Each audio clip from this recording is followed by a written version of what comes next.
ஆனால் அதில் அந்த வேலை ஏன் எளிதாக இருக்குது, எளிதாக லேர்ன் பண்ண முடியும் அப்படின்னா, அதில் உள்ள டூல்ஸை நீங்கள் டச் பண்ணி ஃபீல் பண்ண முடியும்.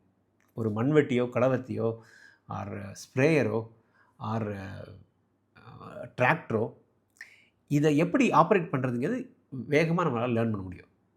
Because we can touch and feel it. Or நீங்கள் மெஷினரியோட ஒர்க் பண்ணுறீங்கன்னா, மெஷினரியில் 10 பட்டன்ஸ் இருக்கும். இந்த 10 பட்டனில் ஏதோ ஒரு பட்டனை கிளிக் பண்ணால் என்ன பண்ணும் அப்படிங்கிறத நீங்கள் 1 ஆர் 2 மிஸ்டேக்ஸ்லேயே லேர்ன் பண்ணிக்கலாம். ஆர் மற்றவங்க செய்கிறத பார்த்து கூட லேர்ன் பண்ணிக்க முடியும். அதில் உள்ள ஒவ்வொன்றும் என்ன பண்ணுது அப்படிங்க கற்றுக்கிறதுக்கு உங்களுக்கு கொஞ்ச நேரத்திலே அதை கற்றுக்க முடியும். ஆனால் ப்ரோக்ராமிங்கில் இது கிடையாது. ப்ரோக்ராமிங்கில் எந்த டூலுமே கையில் தொட்டு பார்க்க முடியாது. இன்டான்ஜிபிள் அப்படின்னு சொல்லலாம் ஆங்கிலத்தில். தொட்டு பார்க்க முடியாத டூலை கையாளுறது ரொம்ப கடினம். அதை கையாளணும் அப்படின்னா அதை முதல்ல ஃபீல் பண்ணணும். ஃபீல் பண்ணுறதுக்கு நிறைய தவறுகள் செய்யணும்.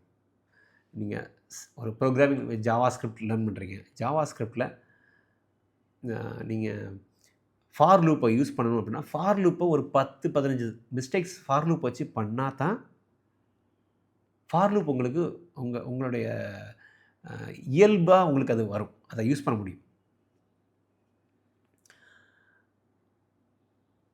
இதே மாதிரி வேறு எல்லா டூல்ஸுமே எடுத்துக்கலாம். இட்ரேட்டர், ஜாவா ஸ்கிரிப்டில் இட்ரேட்டர் இருக்கலாம். ரியாக்டில் உள்ள நிறைய குட்டி குட்டி கான்செப்ட்ஸ் இருக்குது. இந்த எந்த கான்செப்ட் எடுத்தாலும் அதில் நீங்கள் ஒரு 10 to 15 தவறுகள் இன்டென்ஷனலாக பண்ணும்.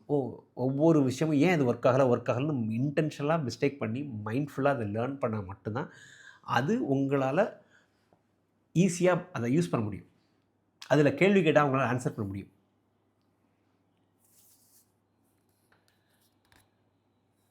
ஸோ நீங்கள் நிறையா தவறு இழைக்கணும். அதுக்கு ஒரு முக்கியமான விஷயம் இருக்குது. சில பேர் மட்டும் ஏன் அப்படி நல்லா பண்ண முடியுது அப்படின்னு பார்த்தா 2 விஷயம் இருக்குது. ஒன்று, அவங்க ரொம்ப யங்கான ஏஜ்லேயே கம்ப்யூட்டரோட ரொம்ப பழக்கத்தில் இருப்பாங்க. இப்போ எனக்கு தெரிஞ்ச ஒரு கூகுளில் ஒர்க் பண்ணுற ஒரு இன்ஜினியர் இருக்கார். அந்த பையன் பார்த்தோன்னா அவரோட 10-12 வயசுலேயே அவர் அவங்க வீட்டில் கம்ப்யூட்டர் இருந்துச்சு. அவங்க கம்ப்யூட்டரில் அவங்க வீட்டில் ஃப்ரீயாக விட்டாங்க, என்னாலும் பண்ணிக்கலான்னு. அவர் அப்போவே ஐ திங்க் யூனோ கிட்க்கு ப்ரீடெசராக ஒன்று இருந்துச்சு, ராஸ்பெரி பைலாம் அப்போவே அவர் யூஸ் பண்ணியிருக்காரு. யூஸ் பண்ணதால் அவர் ஏஜ் 12-13 இருக்கும்போதே ப்ரோக்ராமிங் அவருக்கு ஈஸியாகிடுச்சு. He has programmed even back தென்.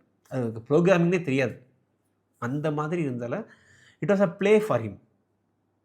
சின்ன பல்பை எரிய வைக்கிறது, ஒரு காரில் கோட் பண்ணுற, காரை மூவ் பண்ண வைக்கிறது, இந்த மாதிரி ஒர்க்கில் ஈடுபட்டதால் அவங்களுக்கு அது ரொம்ப ஈஸியாக இருக்குது.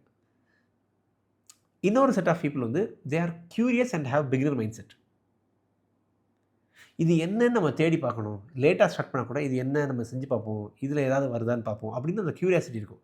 அந்த க்யூரியாசிட்டி இருக்கவங்களும் நிறைய மிஸ்டேக்ஸ் பண்ணால் அவங்கள டிசப்பாயிண்ட் ஆக மாட்டாங்க, போய்கிட்டே இருப்பாங்க. யாரெல்லாம் மிஸ்டேக் பண்ணால் டிசப்பாயிண்ட் ஆகிறாங்களோ அவங்களுக்கு ப்ரோக்ராமிங் லேர்ன் பண்ணுறது ரொம்ப ரொம்ப ஹார்ட்.